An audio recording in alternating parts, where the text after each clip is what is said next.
Okay, so would you like me to share the screen? Yes, we can share up, please. Uh, I'm working at now.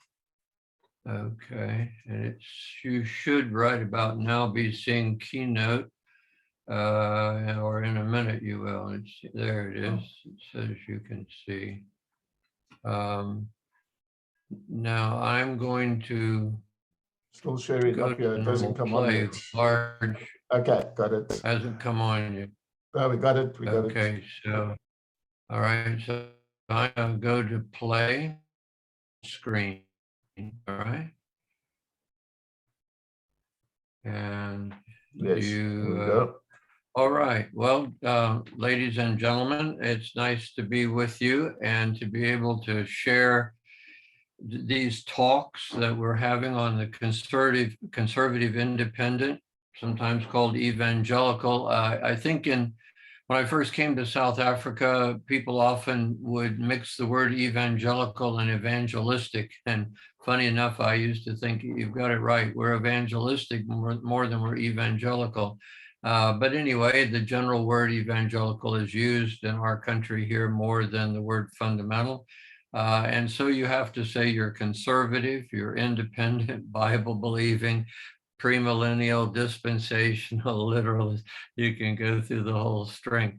But the idea is, anyway, that a person would understand um, that we're conservative. This is the outline we've been pursuing, and we've coming down now to 9 and 10. The evangelical missionaries arrive. Now, I'm going to spend a good bit of today leading up to them arriving, but also including their arrival. And so you get an understanding of what they arrived to. Then we'll be looking at the lean years of South African compromise and disorder in our second session. So let's see, that's up ahead. I won't take time now because we are running a little bit behind time. I would just like to review the position that we have as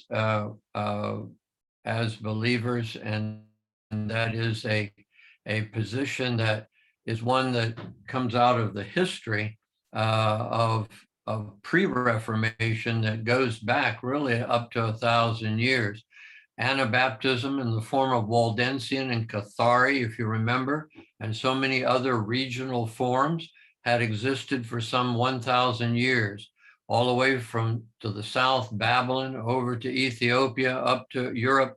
Savonarola, Huss, and Wycliffe all added pace and focus for the changes that they were facing in their society, in their time, and the compromises of the church.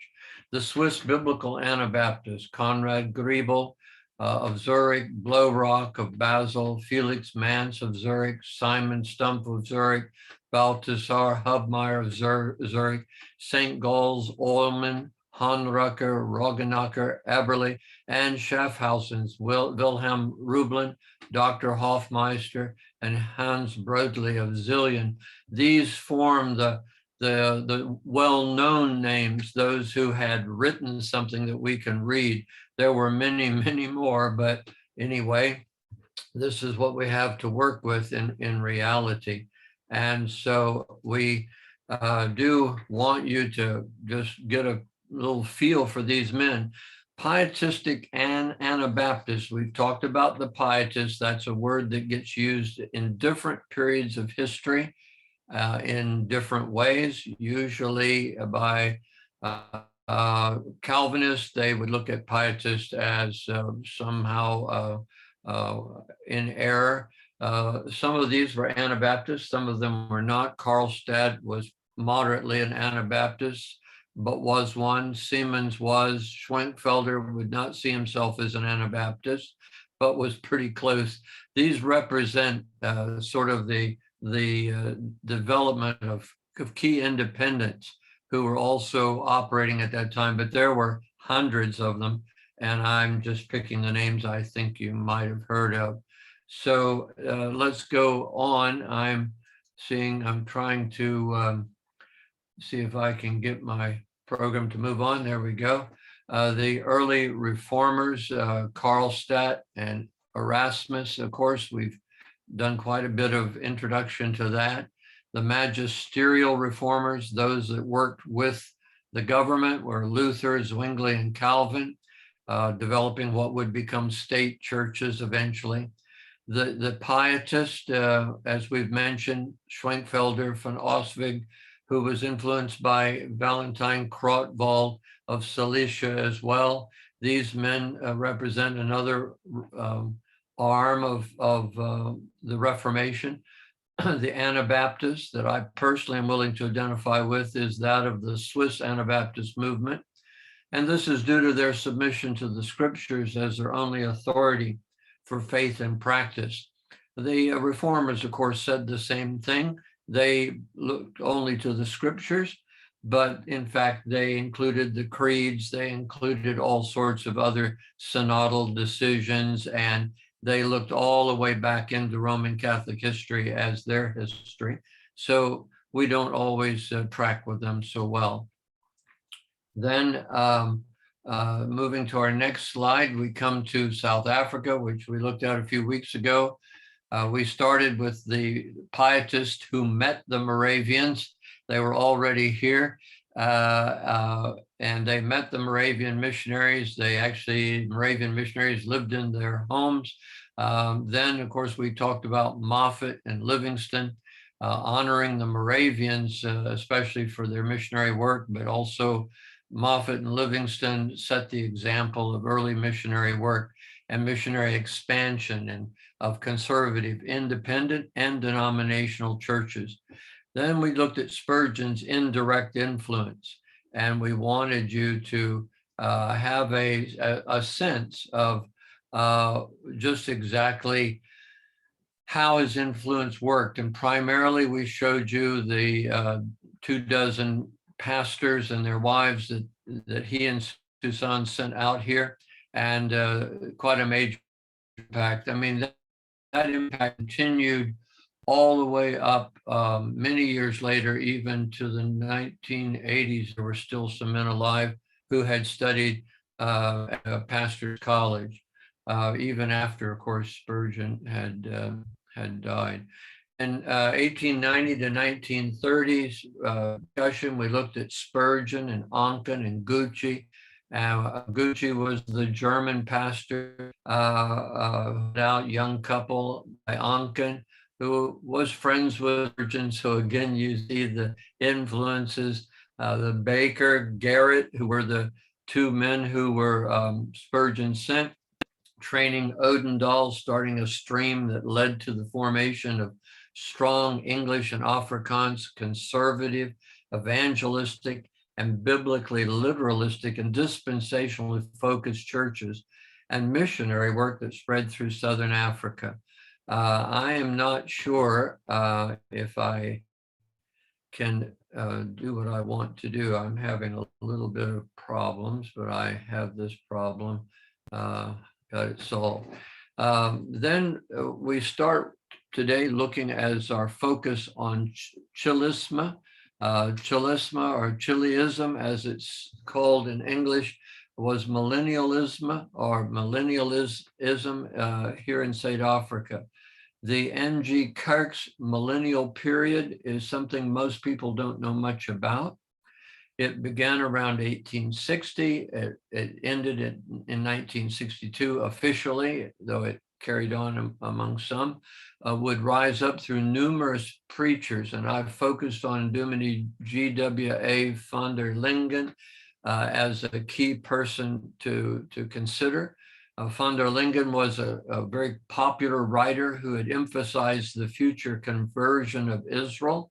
He emphasized an end-time scenario where Christ would only return to set up his kingdom on earth after the tribulation. He taught the rapture and many other things just the way we did, and had come to his views quite early if you look at that period.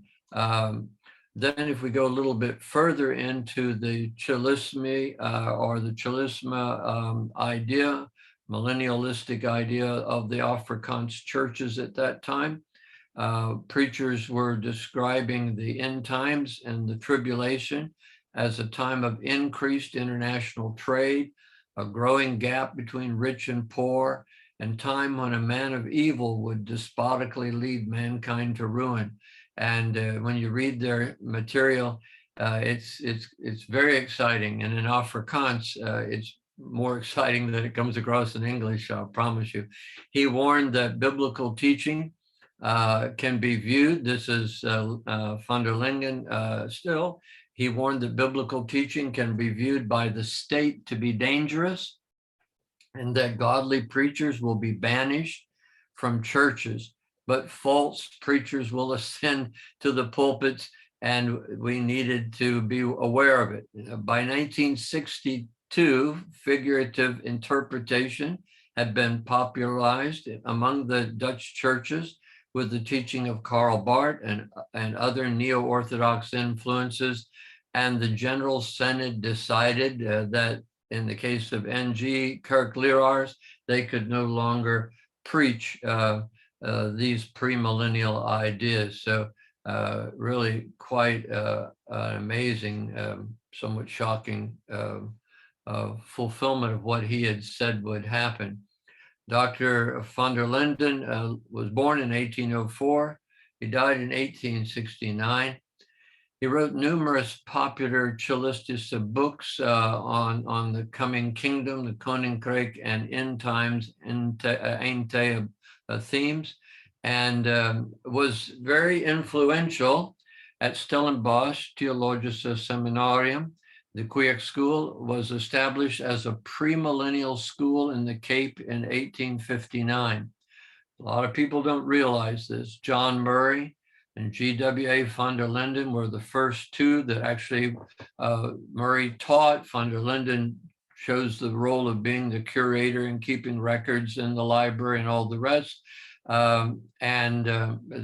were the starting founding men of the seminary, and they were premillennial right down the line. N.G. Hofmeyr, also a Chiliast, and if you're not used to this word Chiliism, it was the term used for millennialism or premillennialism back in their day. He joined as the second professor at the university in 1878, following obviously Murray. So now there's three of them there, but two are teaching. In 1878, another Chiliast, J.I. Murray, taught at the Kweek School or the seminary until 1919. I think I misspelled Kweek School there, but anyway, he was well known for his Cape Town lecture series on the second coming of Christ and Christ's return to establish the 1,000-year kingdom on earth. So this was all going on at the same time. He was teaching, of course, at the university or at the seminary. Two further Chiliasts became lectors at Stellenbosch Theological Seminary. P.J.G. de Vos taught from 1883 to 1919, and C.F.G. Muller taught from 1899 to 1915, and they were very strong, well-written and known Chiliasts. J.J. van Oosterzee's Systematic Theology Handbook, the seminary's official textbook until Bavnik's amillennial-based handbook replaced Oosterzee's text and signaled a new direction for STS. But van der Oosterzee's systematic theology was totally premillennial, dispensational, taught the return of Israel, their conversion, the whole thing. So anyway, I've been giving you some of the footnotes, the references for some of this material, because I thought it would be helpful to you. This is certainly not all the resources, but it's the central resources that I use. In 1878, S.J. du Toit had been offered but rejected the position on the STS faculty. The following year, du Toit authored the Onvervulde Profetieën Stelselmatig Behandeld, the unfulfilled prophecies treated systematically. And he taught this theme at the Paarl Gymnasium. He taught Israel's conversion and separate identity from the church. This was a special series, or it was like a set of seminars. He taught the Opname or Wegwrapping, or the rapture of the church, and the 1,000-year kingdom, of course. Andrew Murray, by the way, and his church leadership supported this lecture series by their presence throughout the series. So just to give you a little feeling. I want to talk to you now, moving away from the seminary a bit, and talk to you about the Murray family, how they became millennialistic, because they certainly didn't come from that background. Brother John and Andrew were to study in Holland for 3 years. John, in fact, went off to a while into Scotland as well, where they encountered the Reveil, or the Moravian Awakening revival, a conservative, anti-modernistic movement within Canton Vaud as a Swiss Evangelical Free Church, and some Waldensian influences. But this was spread all across Europe, and they encountered it in Holland, but it was everywhere. And I'm just explaining to you the roots. Some of you know Corrie ten Boom from books and writings there in Holland, or in Amsterdam. Her grandparents were a part of this movement, if that helps you get someone to link it to. These were Chiliast, in other words, millennialist, and were possibly a major contact for pietistic revival and evangelism. They believed in the personal conversion of the individual. They believed it came by free grace, and they believed that you had to be born again. The brothers would experience this, and the Chiliast revival and its biblical literalism all came to impact both of them the rest of their lives. In Holland, I add, this movement evolved by 1878 as a strong Calvinistic socio-political movement under Abraham Kuyper. And that started around 1837 to 1920, and it was no longer a spiritual revival movement. So if you see that name, which you will if you study, the history of the Dutch governments, or the Dutch church, or anything to do with the, with that history of that part of Europe, you will come across the Reveil, or the Moravian Awakening revival. You just need to know that it was changed or evolved into something else later. So we will have some discussion today. So maybe if you have questions about that, we can come back to it. I sadly note that by 1962, which I've mentioned earlier, the figurative interpretation had been popularized in South Africa with the teaching of German theologian Karl Barth and other neo-Orthodox influences throughout the Afrikaans Reformed churches. The General Synod of the Dutch Reformed Church decided that their pastors could no longer teach or preach premillennialism, and the sister churches followed. So I mentioned that earlier, but I wanted to come back and make it sort of a nail in the whole issue of what happened to millennialism in South Africa. But if you had traveled to any Dutch Reformed Church or any of the sister churches from Cape Town all the way up to the Transvaal in the period leading up to, I'm going to say, World War II, you would have found nothing but millennialism. After World War II, you would have seen a split in the preaching from church to church, depending on where the men had been trained. More and more of the men were trained, of course, in the post-1919 Bavnik type theology, which was amillennial. It was neo-Orthodox, and it was hyper-Calvinistic as much as a neo-Orthodox person can be. So let's just talk about why an evangelical focus is so difficult to maintain. Neo-Orthodoxy had given new approaches, but no new answers. They had a new name, you might call it. They would call it orthodoxy. What existential philosophy had already said in secular language, it is now said in theological language in this period. So this would have started about, Neo-Orthodoxy would have picked up pace about 1920, would have gone to really strong terms by 1930, and Karl Barth was just one. There were Bultmann, Bonhoeffer, there was whole lots of others. I know Bonhoeffer is very popular among evangelicals in America today because of his stand against Hitler. And certainly we respect anyone who took that stand, but otherwise his theology was shot through and through with error. In 1950, Schaeffer visited the renowned theologian Karl Barth at his home in Switzerland. And there he asked Barth, did God create the world? And Barth answered him, God created the world in the 1st century AD. Francis gestured out the window to the forested hillside and asked, this world? And Barth replied, well, this world does not matter.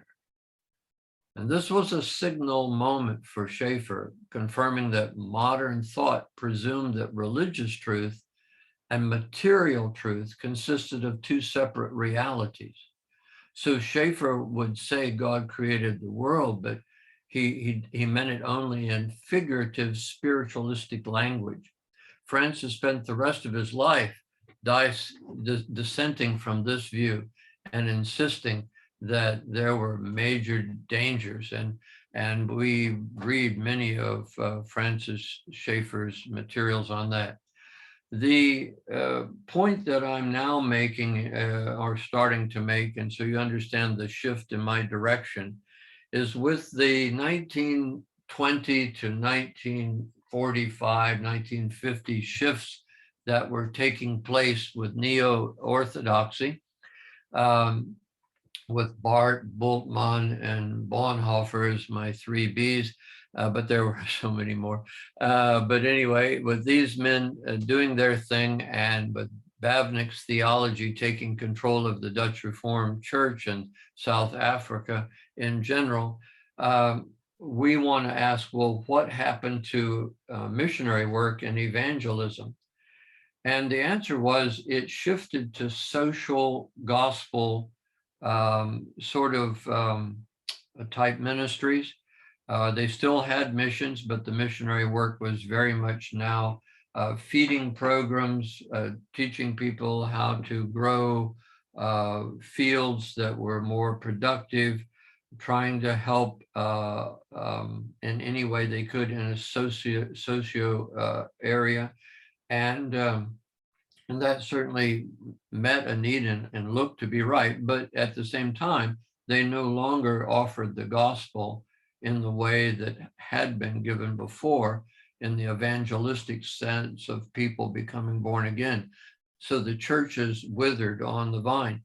And people became aware of this happening, not just in South Africa, but all over Europe and everywhere else. One of them was Frederick Franson, a respected evangelist, the son of a Swedish immigrant to Nebraska, who felt stirred to answer that call that Moody and others put forth when they realized what had happened. And he'd been commissioned as a missionary by D.L. Moody's church in Chicago. Franson committed to personally train 100 missionaries to go to China, where things were very serious. He formed 6 mission agencies in Europe, and the organization became known as TEAM, T-E-A-M, and it began under the name Scandinavian Alliance Mission because these were independent alliance churches, which most South Africans don't have a lot of connection with or know a lot about. They're obviously Scandinavian and United States based works. And the SAM mission, of course, was very effective from the 1890s, but mostly in China at first, but within just a few years, before 1900, the SAM missionaries now were serving in China, Japan, North India, South Africa, East Africa, Swaziland, Mongolia, and Colombia. So in 1849, the Scandinavian Alliance Mission changed its name to the Evangelical Alliance Mission. These alliance churches were not fundamentalistic as in the sense that our churches often are, but they were conservative. They did bring the gospel in, and so they were evangelical churches of a sort that you probably would feel comfortable with. They had a great impact in Johannesburg and in Durban and in Natal. Well, let's look at some of these others, especially I'm looking previous 1974. There was in the 1960s what I called a compromise and realignment taking place. The team mission was starting to compromise on issues, and men were starting to realign themselves. One of the first of them was Reverend Jack Davis. He was from the Bible Church, but he was an ordained independent Baptist, which is often the case with Bible Church leaders, that they've been in and out of independent Baptist or Bible Church backgrounds. In 1967 to 71, the AEF, or Africa Evangelical Fellowship, opened up in Port Shepstone. It would later join the Worldwide and European Fellowship, which was amalgamated with Biblical Ministries Worldwide. And so the AEF went on, but the men who were in the AEF in South Africa left the AEF. That's probably clearer than what I've put there. Davis, Frank Davis and his wife Betty in Malawi and Rhodesia were AEF missionaries up there. They left, as so many missionaries did, from AEF and from team, and they moved to South Africa, joining Missionaries for Christ International. And I knew them in Rhodesia. That's where I got to know them. And we were co-workers, literally. We ordained their men, we trained them, we were involved in everything they were involved in. And we were just good friends working together side by side. Frank moved in 1979 to Newcastle. From Newcastle, he went up to Kempton Park, and then Paul Sager, his son-in-law, joined there, and they planted another church there. The Geiners, Jim Geiner, was a team missionary. I've already mentioned that there were some compromise and realignment issues. He was one of those, but there were many others. I chose Geiner because I knew him personally. They left team to serve under Missionaries for Christ International. Then that sort of amalgamated into WEF, Worldwide European Fellowship, and that became BMW when it amalgamated with some others. Then others came along, the Jim Hicks and Evelyn. They moved to Richards Bay. Later, they joined WEF and BMW, and the story goes on. The Repkes, good friends of ours, they've both now passed away. Were just great Christian believers and people who stood for the faith, and they were fundamentalist in every sense of the word. So I'm going to see if we can maybe move along and just deal with AF. It was quite large, had 320 missionaries. A team was just as large, by the way, probably 200 to 300 in Africa, in 10 African countries, as of 1985 at least. They had another 59 missionaries in 1985 on their way being processed, and they were expecting around 35 per year.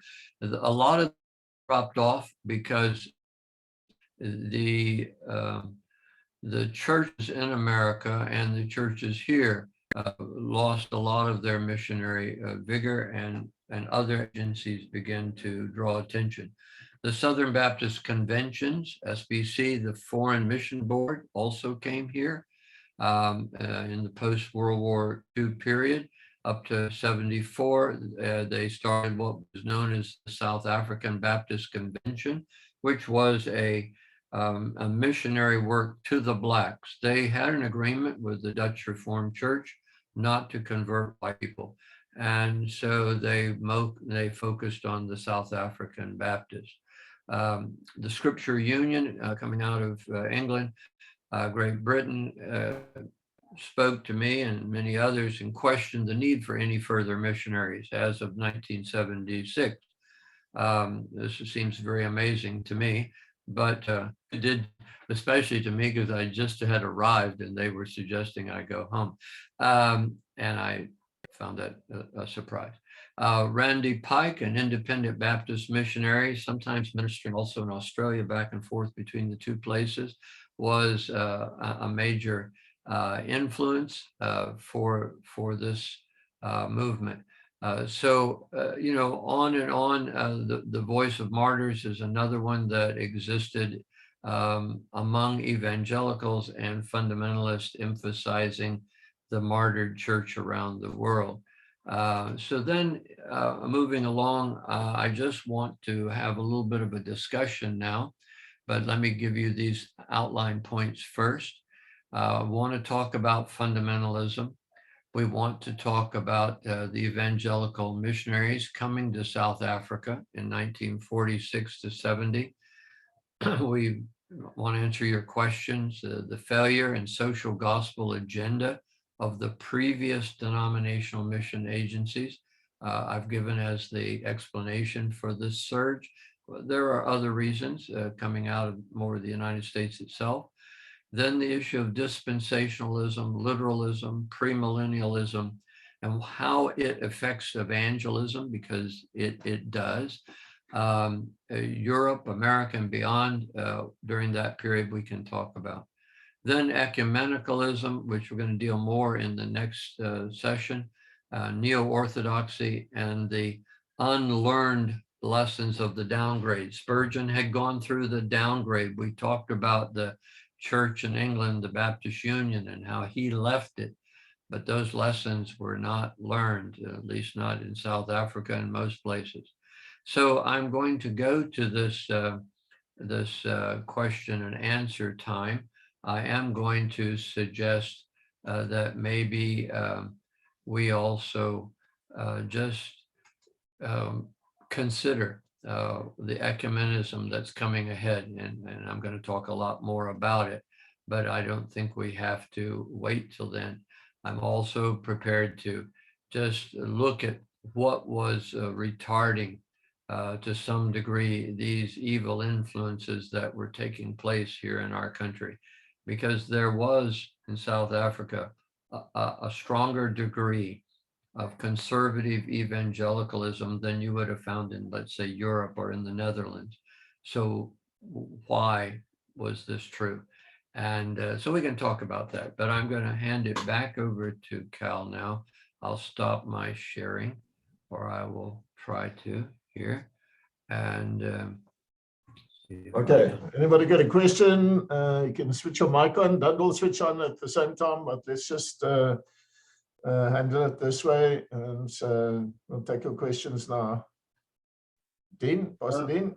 Dominic Marc, the team, yes, the Evangelical Mission Alliance, are they also the guys that started the EBM, Evangelical Bible, EBC, Evangelical Bible Churches? And I'm thinking of that college in Strandfontein. Right. The Evangelical Bible Church is was, I believe, originally started by the evangelical the EBM. No, it's not EBM. It's sorry, I just pulled one of those wonderful blanks that I've been Africa Evangelical Fellowship, AF. Sorry, AF probably had more to do with those, but team was also involved. So it depends on where you are, whether you're in Johannesburg or in Natal. which one of them had the strongest influence. They worked well together. They got along. When I was in Durban, we had a number of these men from these churches that we fellowshipped with and tried to encourage. They were very confused about the subject of the charismatic movement. Some of them were strong against it. Some of them were not. Some of them were influenced by it. Some of them were not. And that's the compromise that caused people like Repke and Geiner and Davis, both Frank and John, to leave these organizations. They weren't compromising in the sense of becoming modernist or becoming, denying the inspiration of the scriptures or anything like that, not at all. But they were being influenced heavily by the charismatic movement. And there were ecumenical forces also in some places. So they were interrelated, those groups, and in fellowship with each other to a great degree. Okay, thank you. There's also a college here in the Cape. Is that one of the ones you're Yes. referring to, Dean?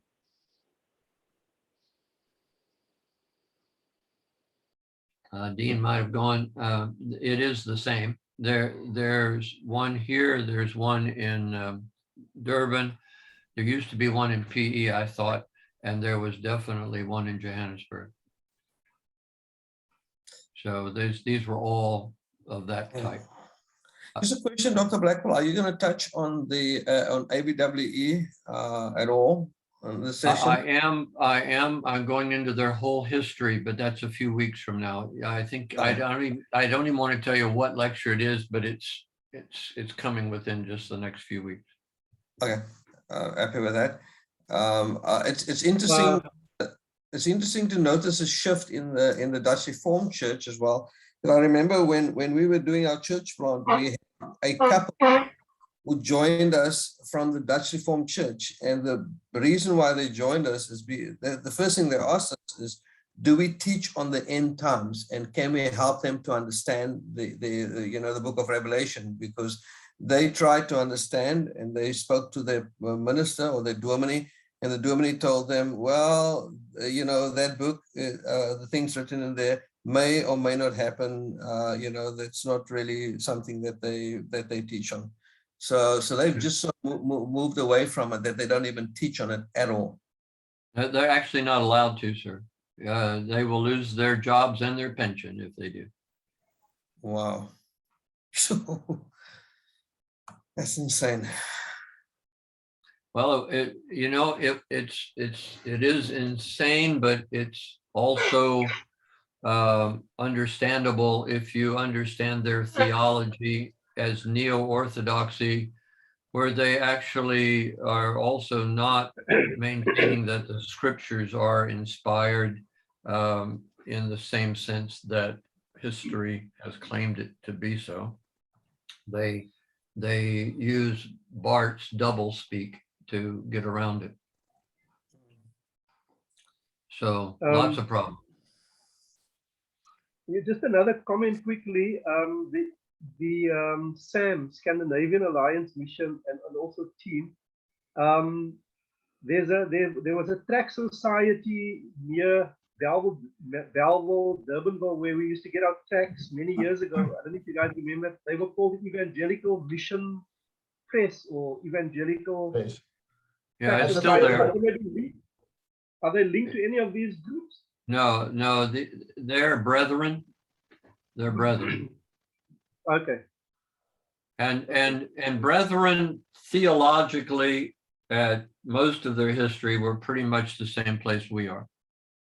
Yeah. That is changing, but so are some of our churches changing. So we don't want to be too hard on the brethren when we have our own problems. But anyway, yeah, so that's a brethren group. Yeah, that mission press is closed down now. Did it close? Yeah. It was opened a month or so ago. Yeah. Yeah, no, it's closed. I'm sorry. They started dying off the older generation, and they decided to close it. Yeah, I realized they. Yeah. Yeah. Yeah. I realized they very true of the Brethren movement because it has not been able to evangelize the youth and digitalism like it do. It's stopped being effective in the methods they use. Yeah. Uh, So that's happening all over the world. Yeah. Mark, where did But they the were, congregational churches come from? sorry? The congregational church, where did they come out of? The Congregational Church comes out of England. They were very much in this country because of the London Missionary Society. Yeah, sure. Okay. That's what Livingston was in before Livingston pulled out. He pulled out of it. They criticized his approaches and he wished them adieu. Can I ask what time are we on, Cal? I've lost track of my time. Yeah, I think we'll take a 5-minute break now. Just charge your cups and then we can get started again. Okay. I'm going to take you back into the opening part. I'll put it on play. I wanted to see if I'm going to try putting it on that screen over there and see if it stays. Okay, I've moved it over on another screen I have. All right, we're going to put it in that mode. Cal, if you want to Yeah, if that's you right. start us up recording. Yes, off we go. Okay, I'm not getting a message saying it's recording, but if it is and you know that, that's good. Okay. Yes. All right, we're in our 10th slide, so we're halfway. We have 20 sets of lectures planned, and so we're halfway now, and we're looking at the lean years of South African compromise and disorder. We already started talking about that earlier, but I think it's important that we, get into it in more detail because referring to it abstractly is not helpful.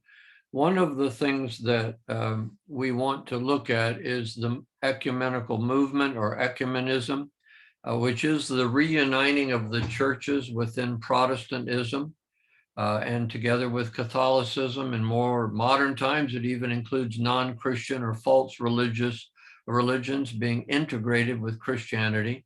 So thus you'll see they'll have times when they have dialogues between the Buddhists and the Muslims and all the rest. That's all ecumenism. Ecumenism is a heresy warned against in the Bible. You can read it in real clear language if you want. I have it in front of me, but I won't take the time right now. Just read the book of Jude. It's a few pages just before the book of Revelation. It'll pretty well outline it for you. Ecumenism is Antichrist and is referred to in connection with the tribulation, the fall and judgment of Babylon, of course, comes into this issue as well, because God says what's going to happen to them ultimately in this false church, and that toward the end of the tribulation, they will be judged, and Babylon and ecumenism and a one world government and a one world church will all come to an end.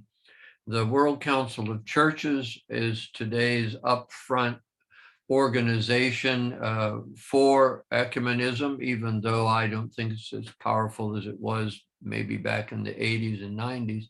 Maybe it is, I don't know. The South African Council of Churches, SACC, the Baptist World Alliance are all ecumenical, liberal, theologically, and modernist social gospel organizations. So very important that we understand by liberal, we mean they are usually neo-Orthodox. They deny the inspiration of scriptures. They do not believe in the miracles. By liberal, we mean that they are not committed to the gospel as you know it. They do not necessarily believe that Christ is fully God or God at all. But just liberals can be a lot of things theologically. Modernists are similar to liberals, but they're more of a development in the late 1900s, 1890 to 1920, which was a focus on the social gospel, where the belief was that our job is not to convert people to Christ, but our job is to feed the poor. South African Christians have been sadly misled into ecumenism. And when I arrived in the 70s, it was evident that ecumenism was the most powerful source of religious activity if you were looking for it. One thing that's not written there that I might add is it became clear by the 1990s that the charismatic movement was going to, at least in South Africa, become totally ecumenical in its activities with others and on a public level. So it should be understood that the charismatic movement is also ecumenical. We'll talk more about the Baptist in a minute. At first, these evil influences were retarded to some degree, at least at the beginning of this worldwide movement here in South Africa, by a strong conservative influence and a respect for the Bible within South Africa.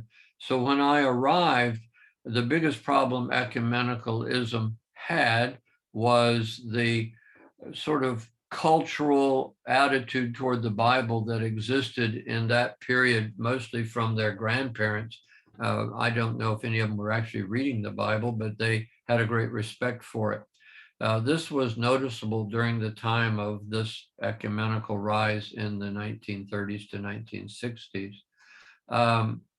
Ecumenism for South Africa included accepting the influence of the World Council of Churches, the role of South African Council of Churches, plus the neo-Orthodox World Reformed Alliances, many of them existing within the church in the Netherlands and around the world. South African racial tensions became the basis of reasoning for new efforts at interfaith dialogue. And this was fraught with theological errors, interfaith compromise, and political or socio-economic SACP difficulties, all integrating into this thing behind the issue of racial tension. And of course, racialism had to be dealt with, but it was being dealt with publicly, primarily by the ecumenical movement, by the World Council, South African Council. They were the ones, the newscasters and the newspapers were busy focusing on. But to fail to cooperate with them was considered tacit racialism by the liberal alliances. So that's something that we all had to learn to deal with, is we would be accused of being racist if we weren't a part of these liberal groups. Then the Baptist World Alliance. We need to understand that I'm an independent Baptist. I use a capital I and a small b in that because I am a Baptist historically, but I accept the fact that the majority of Baptist churches I actually wouldn't join. The Baptist World Alliance was inaugurated in 1904 through the influence of Southern Baptist newspaper editors, J.N. Prestridge. I'm just reaching up here. If I went off your screen, I apologize. I just want to get a book down. So that together is asking me to start my video again. I don't know what I did, but I guess it wasn't on. Sorry. At any rate, the newspaper world was very much involved with the big Baptist movements, and back in the time of fundamentalism, the newspapers were heavily involved in the fundamentalist movement too. So in America and England, newspapers have always played a big role in religion. They fought Spurgeon. They've always been around. Louisville was the home, Louisville, Kentucky, of an increasingly compromised Southern Baptist Theological Seminary. So the Baptist World Alliance comes out of that period. And J.H. Shakespeare, a British Baptist editor of the Baptist Times and Freeman, which was a sort of quasi-religious public sort of rag that they had in London, endorsed the proposal as well. The Baptist Union of Great Britain passed a resolution to invite a Congress to meet with them. So it all started with the Louisville newspaper editor, but it grew in big ways. And so power of print. The Baptist World Alliance, as a Congress, established a committee to propose the Constitution for a world alliance. The Baptist World Alliance was formally founded in London during this first Baptist World Congress in July 1905. You might also know that at this time, the World Council of Churches was making great headway as well, and moving from its more simpler format. And by, another 2 or 3 years from this, it was well on its way to new strength. The Southern Baptist Church had its representative, and I have a lot of his books here, and I hope you can see them. This particular book is called The Axioms of Religion, and it's by E.Y. Mullins. I own every book E.Y. Mullins ever wrote. I have a great respect for him in many ways, in many areas of his understanding of the denominational church. And I certainly have benefited by reading him, but he also made some big mistakes. And one of them was to support the Baptist World Alliance. So he, along with the Northern Baptist Convention, which is now called the American Baptist Convention, and the theologian A.H. Strong, England's Alexander Maclaren, twice president of the Baptist Union and president in 1905 of the Baptist World Congress, had pastorates in Southampton and Oxford. He gave his additional support to the new movement among Baptists. And a lot of people know the name Alexander Maclaren as a figure in the history of the church in England and America. And so just to look at who is behind this and understanding it was really going to grow. The Baptist World Alliance is a much compromised worldwide communion of Baptist churches. The BWA claims to represent 47 million people with 241 member bodies like the Baptist Union, Southern Baptist, etc., in 126 countries and territories as of right now. The BWA is the largest organization of Baptist churches in the world and is the 8th largest Christian communion in the world. It is, whatever that means. It is a committed ecumenical organization. The BWA's headquarters is in Falls Church, Virginia, which is just outside of Washington, D.C. Compromise came to the Baptist Union of South Africa, BUSA, as it joined the Baptist World Alliance, and when it began a series of sharing pulpits with the much compromised and amillennial Southern Baptist Convention. And you must understand, as the Baptist Union was getting more friendly to the Southern Baptists, the independent Baptist movement took off at the same time in America, and independent Baptists by the thousands of churches left the Southern Baptist and became independent. Others, of course, were independent Baptist churches that left the Northern or American Baptist. Some left the General Baptist, which is the Swedish Baptist. And so the independent Baptist movement at that stage was a great break-off movement. Now that should help you understand why they started sending missionaries all over the place, because they didn't have the Southern Baptist Convention's facilities of the Foreign Missionary Society or the Foreign Missionary Board to send them anymore. And so they now were stepping up to the plate, creating their own mission agencies, left and right, the Baptist Bible Fellowship, the ABWE, Baptist Mid Missions, let's see, Baptist Missions International, BMI, BIMI, that's what it's called. Baptist International Missions Incorporated out of Tennessee. All these were going and sending thousands of missionaries each. So very important to understand that this was taking place and people were aware of it, not just in South Africa, but in Australia, New Zealand, in England, in Hong Kong, and India. So the surge of missionaries coming in under the title independent and the surge of missionaries leaving team and AF and all of this is all happening pretty much at this same period between, let's say, 1915 and 1916, to give you a long period. Now, J.D. Odendahl, who was the grandson of the brother of the founder of the ABA, reverses the ABK,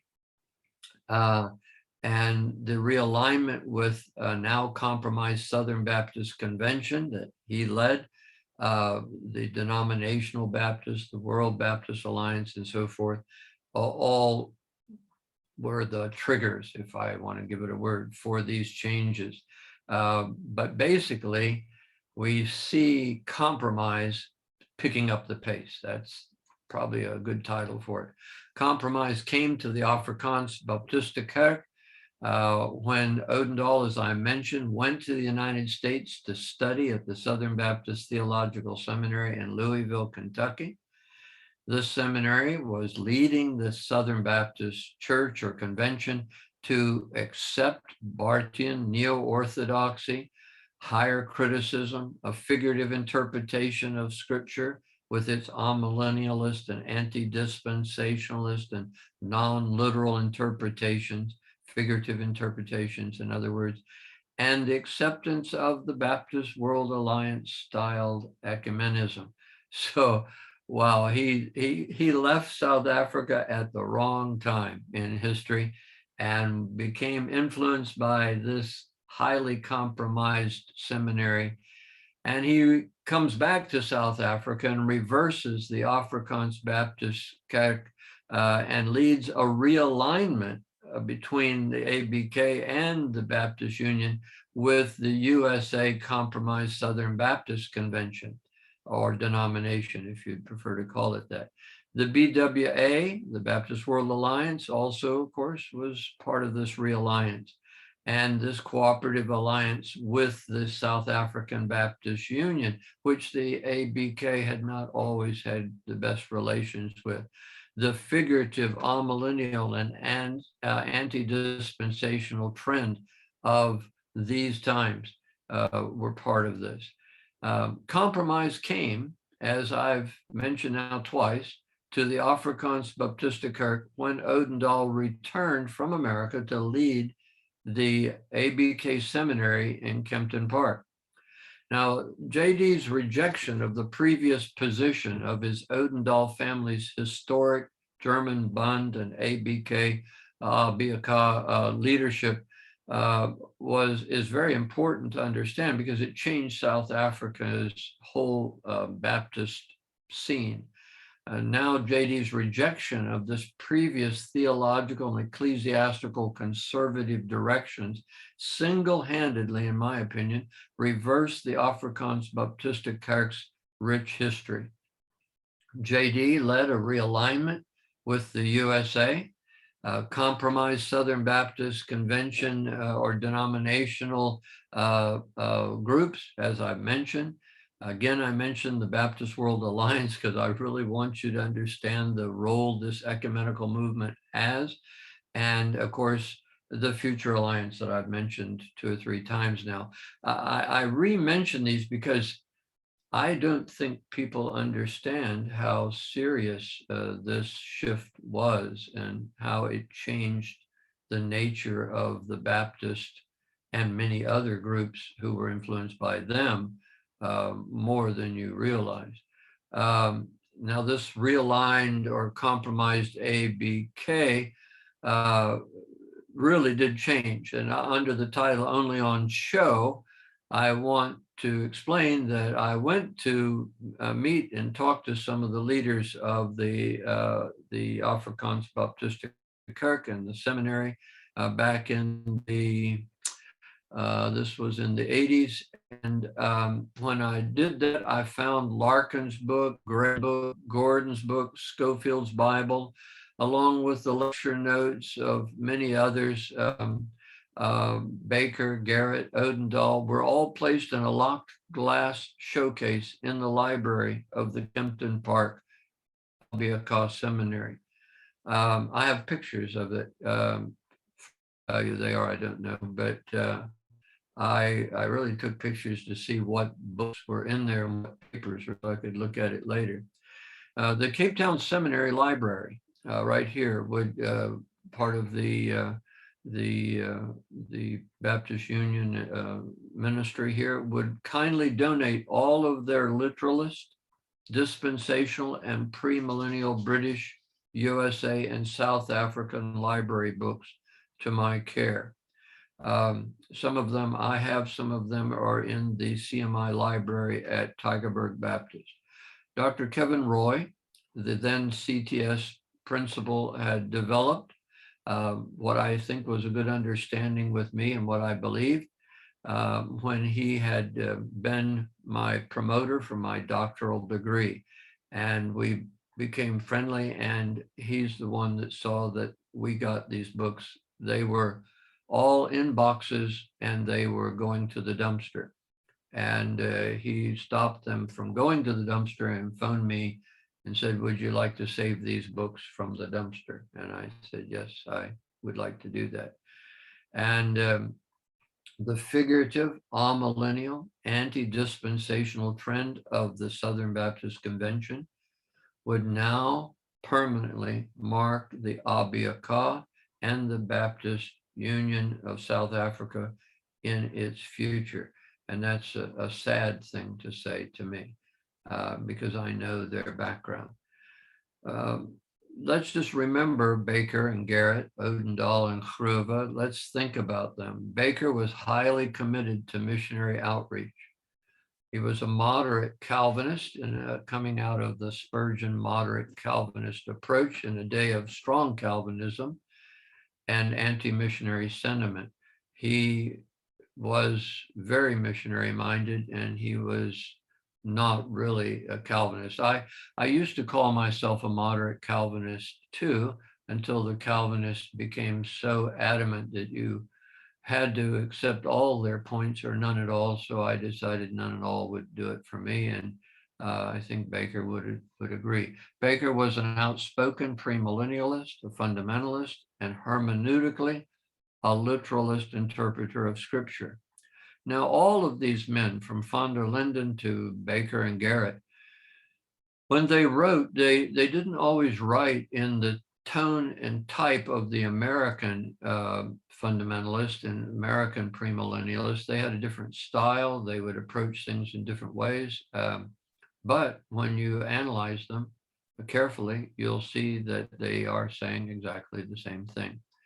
Most have forgotten that Baker and the Cape Baptist Bible School, like that of his co-tutor, Charles Garrett, and his first two graduates, Groove and Odendahl, were all dispensationalists, using the C.I. Schofield Bible and notes, Moody's theology text by Dr. Gray, Clarence Larkin's dispensational truth, all as their text in the training of pastors.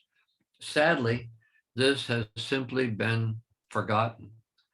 I close by just saying the fact that Baker and Russell were the last two students that Spurgeon would send out himself, and that Spurgeon's successors at the Metropolitan Tabernacle, all the deacons included, would also be independent, non-member. They were not members of any Baptist union, independent, fundamental Baptists, with a clear emphasis on literalism and dispensationalism. All the pastors who came to the tabernacle after Spurgeon died until World War II were all independent fundamental Baptists, and they were all right in line with what you men preach today. But these facts of history are not totally forgotten, not at least by us, the independent fundamental Bible believing Baptist missionaries who would come to South Africa some 35 years after Baker's death to raise once again the banner of truth of years gone by. I, without any apology, matter of fact, with every pride, say that what I'm here doing is reestablishing what Baker and Garrett and Odendahl and Kruger and so many others were trying to do. And that is create churches that were biblically based, that were evangelistic, that stood for the fundamental doctrinal truths of the Bible without compromise. And yes, times have changed and issues have sort of morphed into various forms. But the bottom line is South Africa is a better place and will be a better place because churches like ours exist and multiply. So I'll stop my session now and open it to questions.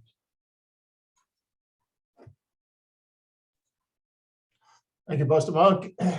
Most interesting and quite alarming how much damage just one person could do and reversing everything.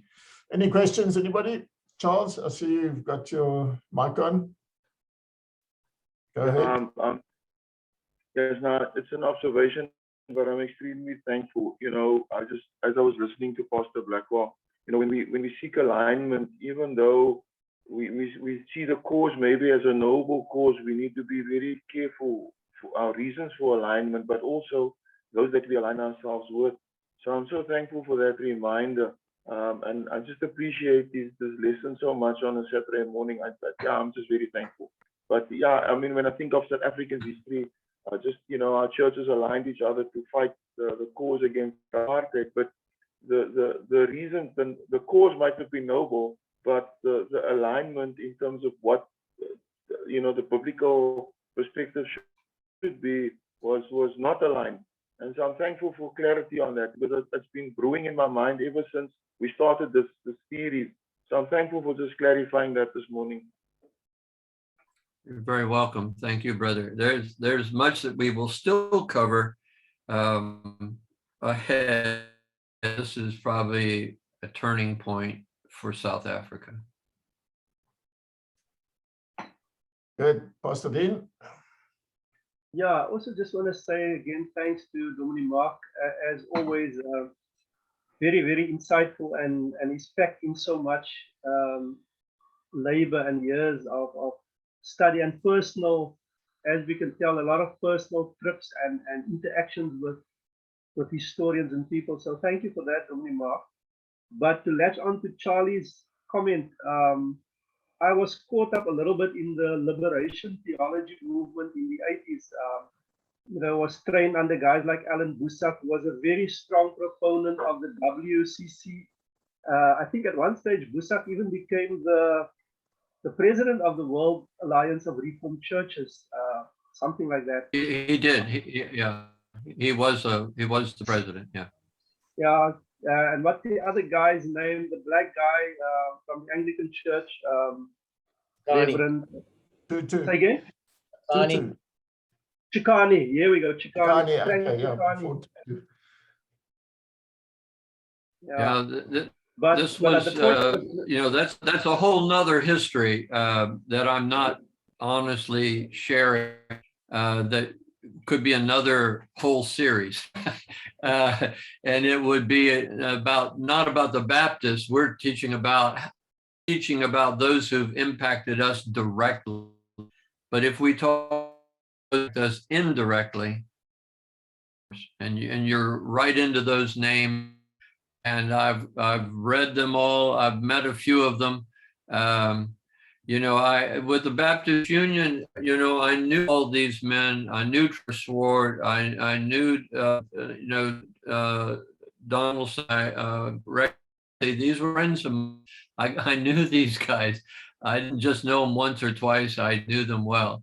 And we had a lot of talks and conversations with the leaders of these churches. So I've not tried to do this as an intellectual thing.